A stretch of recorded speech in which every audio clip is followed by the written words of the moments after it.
D'autres jeux vidéo choisissent une voie un peu détournée. Ils ne mentionnent jamais la Shoah directement, mais ils abordent des thèmes qui en rappellent les ombres, l'extermination, la persécution et la survie face à l'oppression. World of Warcraft, lui, utilise des éléments beaucoup plus diffus. Enfin, je fais une vidéo sur World of Warcraft. Une des premières choses que doit faire un joueur, c'est de choisir la race de son personnage. Il y en a 14 aujourd'hui. Bon, à mon époque, il y en avait 8, je suis un vieux. Chacune possède des caractéristiques physiques propres et des talents particuliers. Les humains sont plus doués avec les armes à deux mains et ont un bonus en esprit. Les nains résistent au froid et ont un talent de découverte des trésors. Les gobelins peuvent accéder à leur banque partout et ont toujours les meilleurs prix chez les marchands. Eh bien, dans une étude réalisée en 2018, des chercheurs ont demandé à 452 joueurs à quelle civilisation historique les races de WoW leur faisaient penser.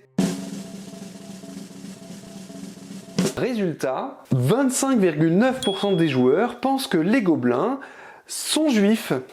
Mesdames et messieurs, l'antisémitisme, alors que seulement 1% des joueurs voient dans les Draenei une incarnation du peuple juif. Alors que l'histoire de ce peuple dans le jeu est beaucoup plus éloquente. Ils sont pieux, martyrs, contraints à l'exil par les orques sous l'influence de la Légion Ardente et régulièrement victimes de persécutions de masse. Par exemple, la quête intitulée « Le chemin de la gloire » nous demande de retrouver la trace de la famille disparue d'un personnage Draenei qui se trouve sur une route pavée, composée essentiellement d'ossements. On marche littéralement sur une fosse commune. Mais vu que la majorité des joueurs font le jeu en courant sans lire les quêtes, ils n'ont pas fait attention.